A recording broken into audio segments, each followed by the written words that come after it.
आए हैं। मैं कंपनी प्रबंधन को अंतिम बार चेता दूं, देखिए आपसे हमारी कोई शत्रुता नहीं है।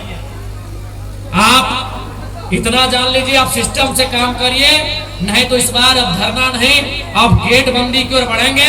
और हमारा भी मजदूर यूनियन बन के तैयार हो गया है। अब हमारा भी लेबर यूनियन बन के तैयार हो चुका है, ट्रेड यूनियन। अब हम लोग गेट बंदी करने का काम करेंगे। और याद रखिए, गेट बंदी में अगर कोई लाठीचार्ज हुआ, अगर सीआईएसएफ ने लाठीचार्ज किया, झारखंड पुलिस ने लाठीचार्ज किया, तो हम सीआईएसएफ से झगड़ा नहीं करेंगे, हम झारखंड पुलिस से झगड़ा नहीं करेंगे। हम जो भी अफसर अब अंदर में बैठे हैं, बाहर अगर निकल गए तो खदेड़ के मार देंगे। और आपको भी कह दें, बिल्कुल अगर हम लोग धरना में बैठे, यदि गेट जाम हुआ, यदि तालाबंदी हुआ और सीआईएसएफ ने अगर लाठीचार्ज किया, यदि झारखंड पुलिस ने लाठीचार्ज किया, तो हम उनसे पंगा नहीं लेंगे। उसकी लाठी में जितना जोर है वो चलाए। अगर हमारे शरीर में सहने की क्षमता है तो सहेंगे, लेकिन एक भी अफसर अगर गेट से बाहर निकल गया तो गाड़ देंगे, ये भी हम लोग को प्रण लेना। एक भी अफसर बाहर निकल गया, एक भी अफसर अगर बाहर में मिल गया, तो उसके साथ वही सलूक करेंगे जो सलूक हमारे साथ किया जाएगा। क्या आपकी भुजाओं में ताकत रही कि नहीं रही? मेरे झारखंड के लोगों, आपके बाजुओं में वो ताकत है या नहीं है? अगर है तो अपनी ताकत को आजमाइए, अपनी ताकत को परखिए। क्योंकि लड़ाई यार पार की है, अब हमें नहीं लगता है मांगने से अधिकार मिलेगा।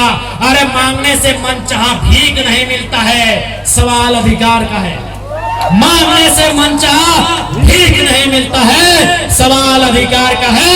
लड़ना होगा, भिड़ना होगा और सामने वाले को कबाड़ना होगा।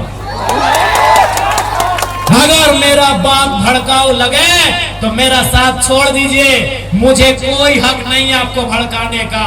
लेकिन अगर मेरा बात जेन्युइन लगे कि आज झारखंड में कोई मर्द का बच्चा है, कोई माई का लाल है, वो जयराम महतो है, जो कहता है सीना ठोक के कहता है और सही कहता है।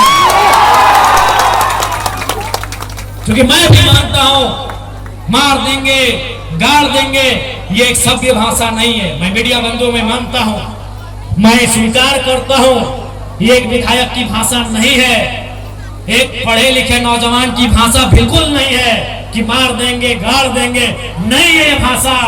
लेकिन कहावत है ना कि मरता क्या नहीं करता। आज मेरे लोग दुबई में मर रहे हैं, आज मेरे लोग नाइजर में मर रहे हैं, आज मेरे लोग सऊदी में मर रहे हैं, आज मेरे लोग मलेशिया में मर रहे हैं, आज मेरे लोग सिंगापुर में मर रहे हैं, आज मेरे लोग देश विदेश में मर रहे हैं। इसलिए एक विधायक होने के बाद भी मेरी आवाज ये निकल रही है कि मार देंगे, गाड़ देंगे और जरूरत पड़े तो फाड़ देंगे।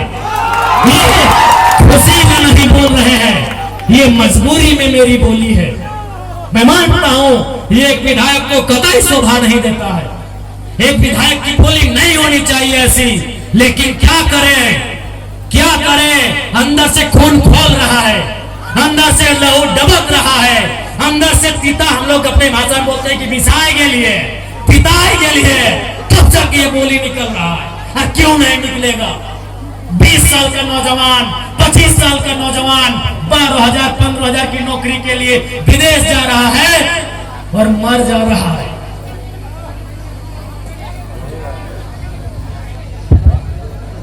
मर जा रहा है।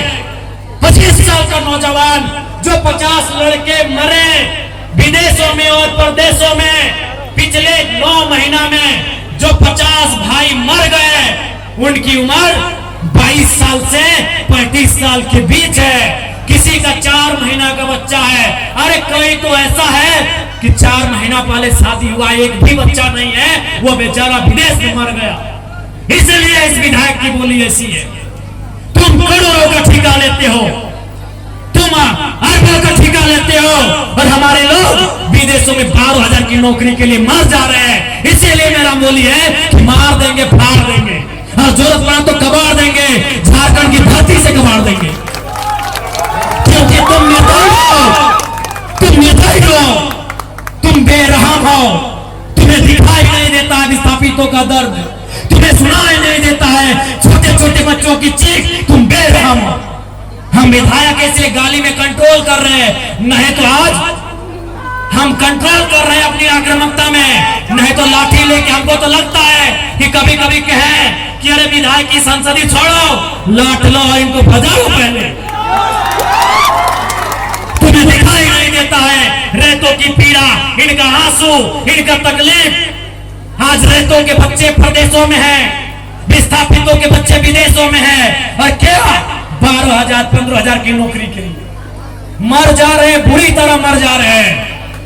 शरीर देखने लायक नहीं होता है जब वो आता है। मां इनकार कर देती है हल्दी देने से, अरे मरने के बाद हमारा नियम में हल्दी देना, मां इनकार कर देती है हल्दी नहीं देंगे बॉडी में। पत्नी देख नहीं पाती है शरीर को। इसलिए सुन लो डीवीसी वालों, इस बार अगर धोखाधड़ी हुआ तो भाड़ में जाए विधायकी। इतना छचेंगे तुम लोग को, इतना छचेंगे कहीं भाग नहीं पाओगे। हाँ, बनाएंगे झारखंड को 1970-80 का झारखंड बनाएंगे, जब आप सब पेंट में 1 नंबर करते थे। बनाएंगे झारखंड को 1970-80 का झारखंड। हाँ, मैं याद है वो इतिहास कि एक ऑफिसर को हमारे बाप दादा ने पारसनाथ का ढोलकट्टा पहाड़ चढ़ाया था, वो साला आज तक नहीं मिला, कहाँ गए वो। हम याद करेंगे उस इतिहास को, हम बनाएंगे वही माहौल। तुमको जो कराना है कराड़ो, हम वो माहौल फिर बनाएंगे। 70 वाला माहौल बनाएंगे, 80 वाला माहौल बनाएंगे, बिल्कुल बनाएंगे। हमारे लोग दुख से मर रहे हैं विदेशों में, और तुम ये करोड़ों का ठिका लेते हो। बेशर्मी की हद कर दी है। तुम बेरहम हो, निर्दयी हो, तुम क्रूर हो, तुम अहंकारी हो। जिन्होंने जमीन दिया आज वे नौकरी नहीं करेंगे, नौकरी को बेच रहे हो, दलाली कर रहे हो। इसलिए हम बनाएंगे झारखंड को 1970-80 के दौर वाला, जब अफसर लोग पेंट में 1 नंबर करता था। हम बनाएंगे उस दौर को। हाँ, तुम्हारा सामना करेंगे। हाँ, मारेंगे तुम लोग को। लाठ से मारना होगा लाठ से मारेंगे, मुक्का से मारना होगा मुक्के से मारेंगे, क्योंकि तुम लाखों के भूतों बातों से नहीं मान रहे हो। तुम याद करो बेशर्मो 1991 की वार्ता को, याद करो डीवीसी के बेशर्मो, बेरहमो, याद करो 1991 की वार्ता को। क्या हुई थी वार्ता? बेरहम लोगों, तुमने नहीं माना वार्ता को। हम ठिका लिए राजा हरिश्चंद्र बनने का, हमने ठिका लिया है। पटक के मारेंगे, एकदम मारेंगे। तुम्हारे बच्चे हमारे बच्चे क्या हैं? भिखमंगे। तुम्हारी बीवी अच्छी साड़ी पहनेगी, तुम्हारे बच्चे महंगे स्कूलों में जाएंगे, और सालों हम भीख मांगेंगे। तुम बेकार हो, तुम बेरहम हो, तुम घमंडी हो। तुमने नहीं माना है 1991 की वार्ता को, जो विनोद बाबू के नेतृत्व में हुआ था। तुमने नहीं माना है उस वार्ता को जो रेतो के नेतृत्व में हुआ था। आज 35 साल बीत गए, आज 35 साल बीतने को है उस वार्ता को। इसलिए अब हम भी राजा हरिश्चंद्र बनने का जिम्मा नहीं लिए हैं, हम भी बुद्ध बनने का ठेका नहीं लिए हैं। हम चंडाल बनना होगा, चंडाल बनेंगे और आपको सबक सिखाएंगे। देखते हैं कौन डीसी कितनी देर मदद करता है, देखते हैं कौन एसपी आपकी मदद करता है, अरे देखते हैं कौन थानेदार मदद करता है। नहीं जाओगे, नहीं निकलोगे बाहर, नहीं जाओगे। अरे तुम्हारी परछाई 24 घंटा साथ नहीं देती है, ये पुलिस का ठिकाना है। एकदम इस बार मुकाबला आर पार का होगा, क्योंकि हमने खून पी रहे हैं। साला झारखंड बनाने के बाद हम लोग खून पी रहे हैं, खून के आंसू रो रहे हैं। बेशरम प्रबंधन वालों, यहाँ दामाद बना के उनको रखे हो जिनका बापूजी का 1 बित्ता जमीन नहीं गया। यहाँ दामाद उनको बना के रखे हो जिनका बाप का 1 बित्ता जमीन नहीं गया है, जिनका जमीन गया, जिनका घर गया, जिनका परिवार उजड़ा, वहां भीख मांगेंगे। इसलिए भीख नहीं मांगेंगे, अब अपना निवाला छीन के लेंगे। जरूरत पड़े तो गर्दन में अपने हलक के नीचे से छीन के निकालेंगे। साफ ये हुक्कार है, साफ ये प्रबंधन को मेरा हुक्कार है, और झारखंडी को भी ललकार है कि आओ सामने, जो प्रबंधन अनाकारी करता है उठाओ लाठ और बजा दो धर के। हाँ, कैसे नहीं मिलेगा? अरे तुम क्या सोचते हो झारखंड फ्री में मिला? जब झारखंड ऐसे नहीं मिला तो नौकरी ऐसे मिलेगा? मिलेगा ऐसे? झारखंड ऐसे मिला? कितने लोग मरे? अरे दुनिया छोड़ो, यहां बताओ कितने लोग मरे हैं? अरे बोकारो जिला में बताओ ना, नाम गिनाएंगे तो सुबह से शाम हो जाएगा। एक जिला में सुबह से शाम हो जाएगा। इतने लोग मरे हैं झारखंड बनाने में। क्या लगता है ये बेईमान बेशरम लोग फ्री में नौकरी देंगे, बिना संघर्ष के देंगे? इसलिए और एक बात जान लो, आप भी जानते हैं सबसे ज्यादा संकट में कोई है तो जयराम महतो है, लेकिन उसके बावजूद वो अपनी जान हथेली में रख के आपके बीच आता है, ताकि मैं भी मानता हूं अगर आज हम लोग नहीं जागे तो हमारे पास एक इंच जमीन नहीं बचेगा, हम दर बदर की ठोकरें खाएंगे, हम बेघर हो जाएंगे। इसलिए तुम्हें इसलिए लड़ना है कि बाल बच्चों का भविष्य सुरक्षित हो सके। आपको क्या लगता है ये चर्चा नहीं करते हैं? ये चर्चा नहीं करते हैं कि जयराम महतो को रास्ते से हटा दिया जाए?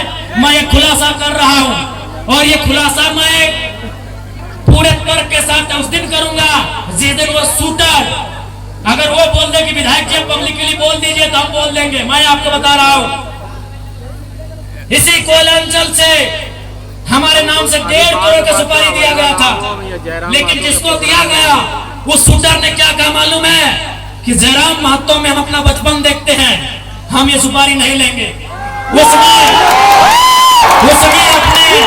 उसने अपने लोगों को मेरे पास भेजा और बोले कि जाकर उनको अलर्ट कर दीजिए, हम लोग सुपारी रिटर्न कर रहे हैं, लेकिन कोई दूसरा ले लेगा तो फिर हम लोग गारंटी नहीं लेंगे। उनको बोलिए वो सुरक्षित रहे, लेकिन हम उनका नाम और सारी चीजों को क्लियर इसलिए नहीं करेंगे क्योंकि एक प्रोटोकॉल होता है। अगर वो सच बोल दे कि अब पब्लिक के लिए प्रेस में आके बोल दीजिए, हम उस दिन बोलने में हमको डर नहीं लगेगा। 1.5 करोड़ का सुपारी सिर्फ इसलिए गया था कि ये सब पे बात करता